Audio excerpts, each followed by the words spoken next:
Okay, thanks very much for inviting me here. First of all, an advertisement. I'm an editor of Reviews of Geophysics, the most widely cited journal in our field. So if you have a review just waiting to be published, please talk to me. This is the Grmsvtn Eruption from 2011. And it's an example of a strong eruption that gets stuff up above the tropopause, but it was very deficient in sulfur, so it really had no impact on climate. It was a very tiny one. But these are the kinds of things we want to worry about if they're full of sulfur. This is a diagram from my Reviews of Geophysics paper about the impacts of a stratospheric cloud. It will heat the stratosphere by absorbing shortwave and longwave. It will cool the surface. It will deplete ozone because of chemistry on the particles, produce more diffuse radiation. And the heating of the stratosphere is not uniform. It's more in where the aerosols are, and these gradients produce dynamic responses. The cooling is also not uniform. It cools the land more than the ocean and affects the monsoon. So in my computer, I have a press release ready. The blank volcano erupted blank, and here's what's going to happen. And this is based on Pinatubo, and that's based on Laki for a high latitude eruption. But I'd like to do a lot better than this. I'd like to know what happens if it erupts at a different time of year or a different strength. So that's why. Now, what do volcanoes do? They can enhance or reduce El Nino. There's been a lot of work on that. I know of a couple papers about to come out, but I'm not going to talk about that because they haven't been published yet. Maybe Eric could talk about it. The reduction of the diurnal cycle is very short time scale. Summer cooling, reduced tropical precipitation, reduced summer monsoon take place on a seasonal basis. And then ozone depletion is not relevant for decadal except that it produces gradients in the heating, and that affects the dynamics. And then the global cooling, you can have multiple eruptions that can actually produce decadal scale climate change, like after the Tambora eruption. And the stratospheric warming produces gradients, and this produces a winter warming pattern over the northern hemisphere continents, and I'll explain that. And then there are longer term effects perhaps on AMOC, and other speakers will talk about that. So I'm going to talk about summer cooling, winter warming, impacts on precipitation, and add a couple other things at the end. Summer cooling. This is a map of the lower tropospheric anomalies after the Pinatubo in summer of 1992. It's very cold over North America. Hudson Bay sea ice melted a month later. There's also a warm patch over Europe. Is that noise or is that something real? There's cooling everywhere, but more over the land. And we did a superposed epoch analysis of the 6 large eruptions of the past. And so this was the year 0 of the eruption, and the next is in the future.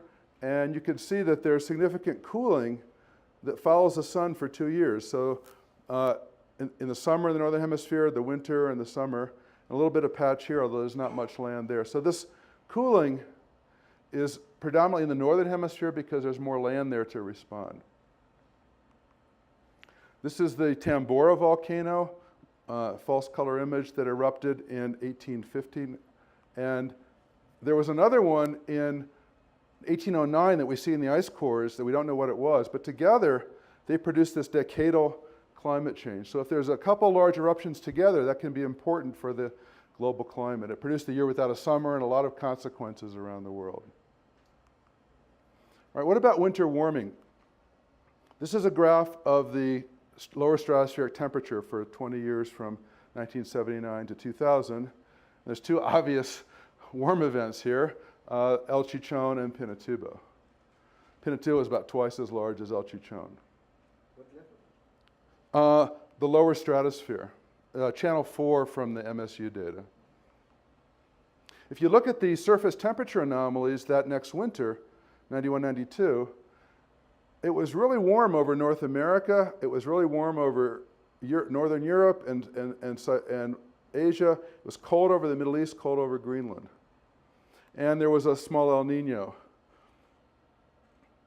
Is this a canonical response to volcanic eruptions, or is it just by chance? I'm going to assert to you that this winter warming pattern is real and was caused by the volcanic eruption. And if you don't get this right in your models, then all the wind anomalies and things that have forced the oceans are not going to work right to get you the longer time scale response. If you look the next winter, 92, 93, again there was warming, strong warming over Eurasia and cooling over Greenland, not so much over North America. So there was 2 years of winter warming after Pinatubo. If you go back to El Chichon, 82, 83, there was warming over North America, over Europe. There was a big El Nino that year, and so the question, part of this was probably El Nino response. This was probably the volcano response. So what Mao and I did is we went back to every large eruption in the past, and we did this in 1992, and after every winter there was this similar pattern. If you average them, you get something like this. So because it happens almost every time, I think there's a tendency to push the system into this mode, which is one of the modes that the system likes to be in. The explanation is if you look at the Arctic Oscillation. This is a classic paper by Thompson and Wallace. And this is the 50 millibar anomaly. So you have a strong polar vortex. It's associated with this pattern at 500 millibars, mainly an NaO1. And this is a sea level pressure pattern, low-high. If you look at the temperature associated with this, this is North America, Western Europe, and Eurasia. The same warming pattern. This is the lower half of the troposphere, and this is the surface temperature pattern. The same pattern. And so what happens is, this is a dominant mode the system likes to be in, positive or negative, but volcanoes push it into this mode, and you get this characteristic pattern. How do they do that? Well, you put some aerosols in, and that heats the atmosphere and lifts the gradient, the pressure surface, and that produces a stronger gradient and a stronger jet stream. And that then amplifies this positive mode of the AO. And this produces in this characteristic wavy pattern where southern advection produces warming and northern advection produces cooling. Does the ozone depletion fit into this as well? Yes, I'm getting to that. So what are the mechanisms that could do that? Well, the one I mentioned already is aerosol heating in the tropics. This goes from the equator to the North Pole, and that produces a stronger height gradient. Ozone depletion takes place typically in high latitudes, which also increases the gradient, and so that works in the same direction. In the winter, you also get cooling in the lower latitudes and warming higher latitudes, and this reduces the temperature gradient and weaker wave flux, and that also strengthens the vortex. The stronger vortex then isolates the pole, which gets cold, and that re-emphasizes the strength of the vortex. So all of these things work in the same direction. We've done climate model simulations just with the surface effect, just with ozone cooling, just with aerosol heating, and all of them produce this. But if they're all happening at the same time, there's a strong likelihood that you're going to get this. The QBO also has an impact, as I'll show you. So now this is the temperature in 4 different latitude bands in the stratosphere. The light blue is the northern hemisphere, and after El Chichon, the northern hemisphere didn't warm as much as the tropics, so you get a stronger temperature gradient. And in Pinatubo, for the first year and the second year, you get the same thing. So you can see the observations that it happens in the stratosphere. So we did try to model this. We used the GFDL sky high model and with a specified SST, and we imposed a QBO because the model didn't generate one by nudging to the stratospheric winds.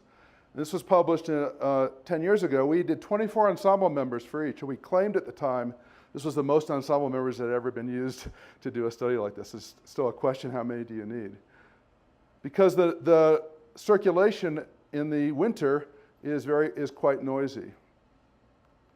And so the simulation, if we just put in aerosols, this was the warming of the lower stratosphere from the volcano. The aerosols are there in the heat for a couple years. But if you put in the QBO, you get something like this with less warming on the equator in the first year and more in the second year, because the QBO phase acts to the vertical motion, acts for cooling here and warming here. If you look at the observations, it's a very nice match to what actually happened in the observations. If you look at the polar vortex then, this is the observations for winter 91, 92, and 92, 93, especially 92, 93, get the strong polar vortex and this NAO mode. The model does have a strong vortex, although it's not quite as strong if you average over all these variables. And if you look at the surface temperature, all the ensembles, this is the observations. The first winter, warm here, warm here, warm here. And this is what the model got. So it's damped, but it's the same pattern, warming over here and cooling here. Do other models get this? So Stanchikov et al. With me looked at the CMIP3 historic runs. And we looked at 9 major volcanic eruptions and what pattern they produced. This was published in 2006. And this is the surface air temperature anomalies for 2 post-volcanic winters from the models. And this is the observations. So none of them, they sort of got something, but not in general, they didn't. In the observations, note that there just happens to be an El Nino coincident with a lot of the eruptions, and that sort of messes up your analysis. The models don't have that. In the sea level pressure, the observations show this strong NAO, but the models don't get it very strongly.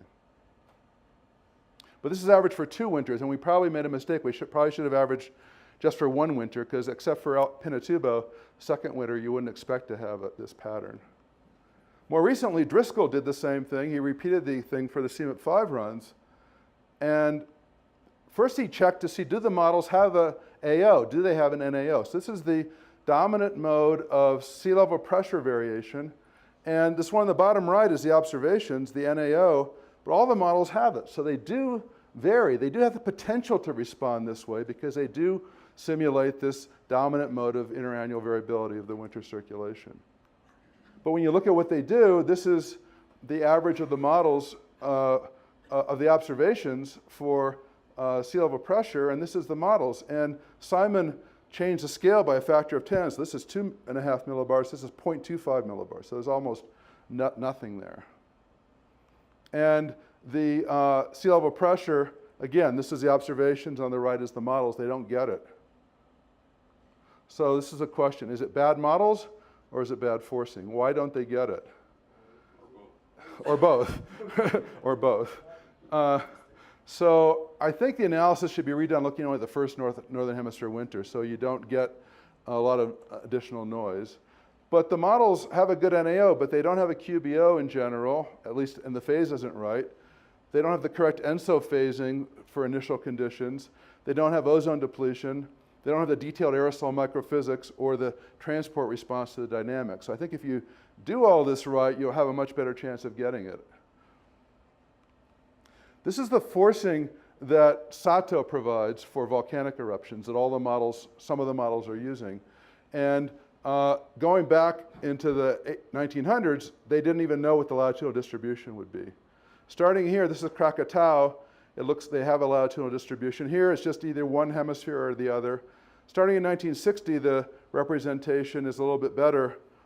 This is El Chichon, mostly northern hemisphere, Agog, mostly southern hemisphere, Pinatubo in both hemispheres. The models have to be able to either produce this or force this, do this just right to get the response.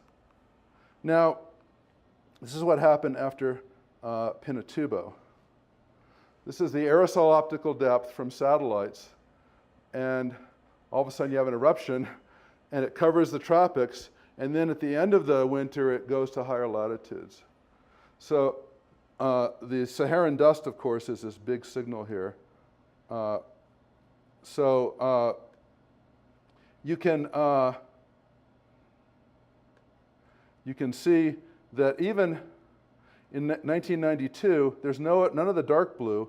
The optical depth is still 0.1 even the next summer, and there's a lot in higher latitudes. So you've got to be able to get this right to get the forcing right. And Sato also provides details on the mean effective radius, which your model should use to do the radiation. What about precipitation? So this Makiko also analyzed all the data for the low latitudes and globally for 50 years. And if you look, the lowest precipitation, there's El Ninos and La Ninas here, but it's after El Chichon, or Agong, El Chichon, and Pinatubo. The planet cools, there's less evaporation, and the whole hydrological cycle is weaker, especially in the tropics, but even in global average, you can see this signal. This is the Laki volcano. I took this from the Stallion in the Mountain. That's the SUV. It's a bus to give you a scale. And this erupted for 8 months in 1783-84, producing 100 million tons of SO2, 5 times Pinatubo. Where is it? In Iceland. In Iceland. It was a terrible tragedy for Iceland. And if you look at, these are now counts of diaries. How often did they mention these things? In the 1700s, there were no, in North America, Eastern North America and Europe, it was a very warm summer, so nobody commented on the summer, the year of the eruption, but the 3 summers after that were very cold, and the 2 winters after that were very cold. And so, was that a Laki effect, and how did it produce that? If you look at the summer of 1783 in July, there was this huge warm anomaly. This is Iceland right here. It was warm. Was this caused by the volcano? 2003 had a similar pattern. There was no volcano. Was it just by chance? And I've been thinking about it for a long time and can't figure out what the mechanism might be to produce warming. Cooling I can understand, but not warming. And if you average for the summer, it's still a warm anomaly. Was it circulation anomalies induced by the rate of forcing? Somehow the aerosols were big and caused warming, or somehow the SO2 didn't all convert to sulfate, and so it's a strong greenhouse gas. This is a record of southerly wind in England from Kington, and in July 1783, there was a lot more southerly wind, so it probably was partly a circulation effect. But how could it produce that circulation? We decided to model it. We used the GISS model EGCM, Q-flux ocean, and this was our summer simulation. We got cooling over Europe, not warming. That's sort of what you expect. It cools the continents. But we also got this warming here across Africa. How could you produce warming there? No clouds. Very good. Good student. No clouds. It was a weaker, this is the cloud anomaly, and it was a weaker summer monsoon, and so you got fewer clouds, and you also got less precipitation. So this is also a signal of high latitude eruptions. Now, the Comte de Volney, a friend of Ben Franklin's, was in Egypt, and he wrote the inundation of 1783 was not sufficient. So the Nile River flow was reduced, and normally it was used to water the land, and there was a famine there. And there was a famine in India and China in 1783, and in Japan. So Katmai now was 1912. This was a big high latitude eruption. This is the village. My student got this on National Geographic on eBay for 25 cents, and nobody died. They were all out fishing, the volcanoes in the background. But now we have data, so we can look at the Niger River and the Nile River flow for the 20th century, and the lowest flow of both rivers was the year after Katmai. So indeed, there was a reduction of the African monsoon. Where was Katmai? It was in Alaska. So high latitudes, but it spread around the world. What year? 1912. 2 minutes, okay. So after Pinatubo, Trenberth and Dye at NCAR analyzed the observations, and this is the map of the reduction of precipitation. And after Pinatubo, again, you got a reduction over Africa, a reduction over Eurasia. So this reduction of the monsoon is something that's rather robust. And this is my final slide. Something I've been thinking about, are we ready for the next big volcanic eruption? I'm also thinking in the context of this crazy idea of geoengineering, of spraying aerosols in the atmosphere. And do you get more small particles if you put SO2 in, or do you get larger particles that fall out faster? And so are we ready to go up and observe, right after the big eruption, the microphysical transformations from gas to particle and the growth of the particles? We could learn a lot by doing that. And that would also help us understand our forcing. And so, and how do the temperatures change, and is there ozone depletion? And these are the things that we've proposed a session on this topic for the fall AGU meeting. We'll see, maybe next week I think they announce the sessions. So, that's all. Happy to take questions. Okay. What's this picture? This is the London sunset from the Krakatoa volume published in England, 1888, a watercolor by William Ashcroft over the Thames of the beautiful volcanic sunset after Krakatoa. The British changed the spelling to Krakatoa. I don't know why, but it's actually Krakatoa. And so and you get a reflection off the cloud of the setting sun. Okay, John. Thanks, Alan. That was a great presentation. Thanks. With regards to component C, I was just wondering what your thoughts are on the volcanic contribution to the recent hiatus. Some of us have been showing, a cooling contribution from these, persistent volcanoes. But there's also a recent paper by Johansson that's arguing that there isn't a cooling impact. It's all a warming impact from Pinatubo that is stretched from 1991 all the way till now.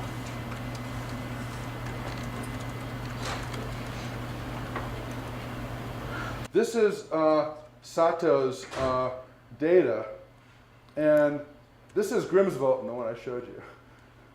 And these are the other small eruptions during the last 10 years. There was almost no loading of the stratosphere compared to the big one. And so I think it had a very small contribution. Ben Santer calculated 15% of the radiative forcing from greenhouse gases.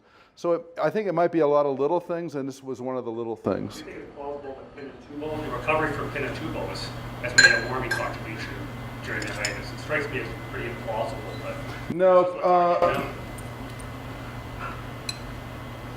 The question is, how much memory is there from a big eruption? You get memory in the ocean. Models tell you that. You can't really measure it. You get small memory in sea level, but in the atmosphere, it disappears after a couple of years. It's my understanding that, for example, the volcanic forcing data sets are incorporated differently in CMIP models due to technical reasons and how they are treating certain things.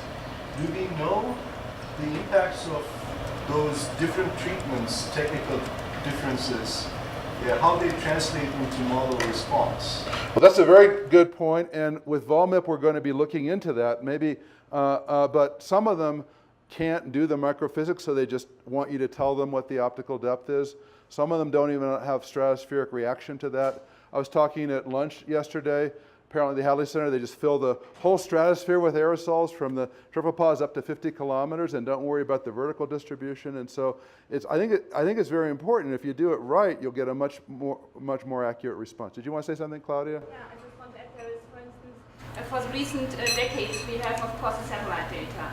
And there is a lot of improvements, and there is a study by Matt Tui 1 year ago where he looked into the difference in two recent forcing data sets for the Pinatubo episode. And the differences are relatively small compared to all the uncertainties we right now have with the model, with the global models to get the response right.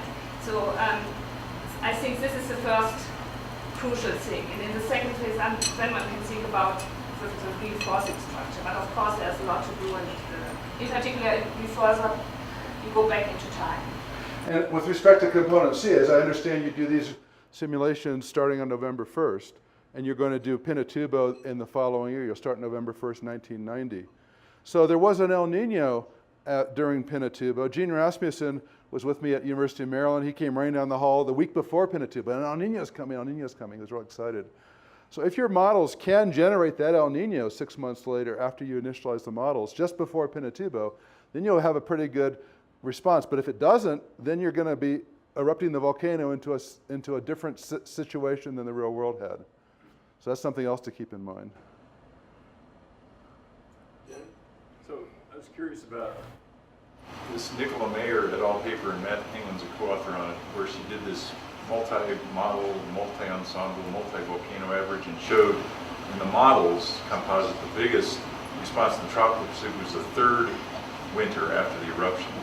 So the observations and the observed response has that?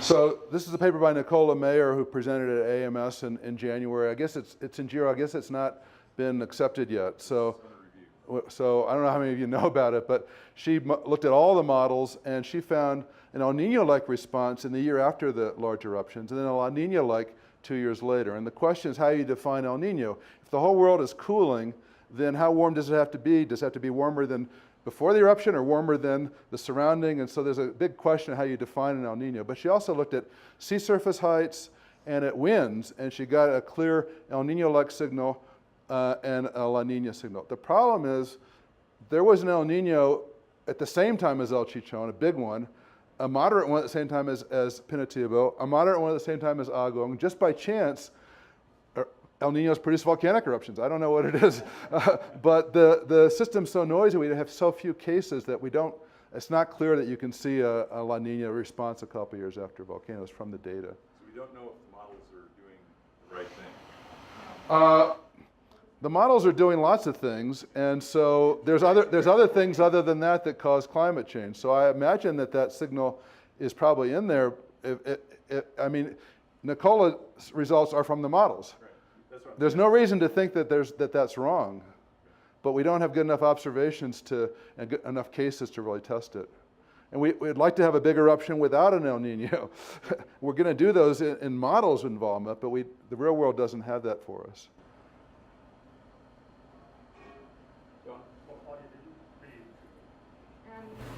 Just a very brief comment to this, and then another comment. As the ocean response to volcanic eruption, the end response is a combination of an atmospheric response and of an ocean response. And depending on which model you use, which process is more involved, you get either La Nina or El Nino type in the model world. So this is something which needs to be investigated. And I would like to comment to the QBO. Of course, the QBO influences the volcanic response, but the other way around, the volcanoes also influence the QBO. And there was this paper by Holger, and there was a paper by Adam et al., where you show that there is a predictive kill on this QBO. So there would be at least a potential to see the disturbances of the QBO due to a large volcanic eruption, I guess. And Valentina Aquila at NASA Goddard, in the context of geoengineering, put aerosols in, and she put enough in, she killed the QBO, and it just stayed in one phase. And so there's a potential to interact with that, and if your model doesn't have that, or if it's the wrong phase, all this interaction won't be right. John, Eric. Just a really quick question. I'm aware of some work that's going to show that Lackey, the eruption of Lackey, this is modeling work, also had a Nikola Meyer type impact on the tropical system. Okay. So it's an eruption in high. But the aerosols got down to like 30 degrees north, at least in our model world, and so there was a strong impact on Asian temperature gradients, and so that could then, and there was one report in Brazil that they saw something in the air, but it was you don't know how far the aerosols really got, but it was 10 El Chichon size eruptions during that period. So there were these, and the tropopause wasn't very high, and so most of it went into the stratosphere. So I was just curious about that. You suggested that Europe would be warmer, and then one of your first slides in the showed summer. In summer, showed one of your first slides you showed that, and then later on it was 1783. Yeah. Do you think that's a real signal? Do I think the warming of the summer is a real signal? I have no reason to think that it's not, but I can't explain why it would be, and I really like to look into it more and do. Most people do superposed epoch of the winter. I'd like to go look at the models and look for that and look for a mechanism. I have an idea of what might have caused it, at least for Lockheed, so we're looking into that. Do you have an idea of why? I'm just wondering, is it the same year as you have the precipitation changes in the tropics? You have those huge precipitation Yes, changes in the yes. tropics. Exactly the same year? Yeah. So it could be some kind of teleconnection from the diabatic heating source in the tropics. So yeah, teleconnection is a statistical thing. What's the physical mechanism? Well, if you change those, you have huge. Well, why just in Europe? Why in Western Europe and not other launch? Anyway, that is something to look into, and the models should get it if it's real. Okay, last question from Eric. Yeah, just to follow on your comment about the impact of volcanic eruption on El Nino in the models. Don't assume the models are doing El Nino right for the right mechanisms.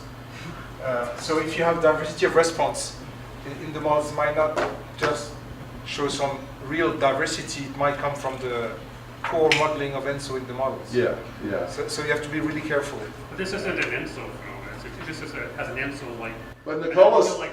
Nicola's Yeah, paper yeah, found this response averaging over all the models, and so you gotta suppose that there's a real signal in the models that's correct, or otherwise what she did makes no sense, right? Yeah, I'm not sure, but well, multi-model averaging of ENSO is Okay. anyway. What I'm saying is that you have to be careful. Thank you very much.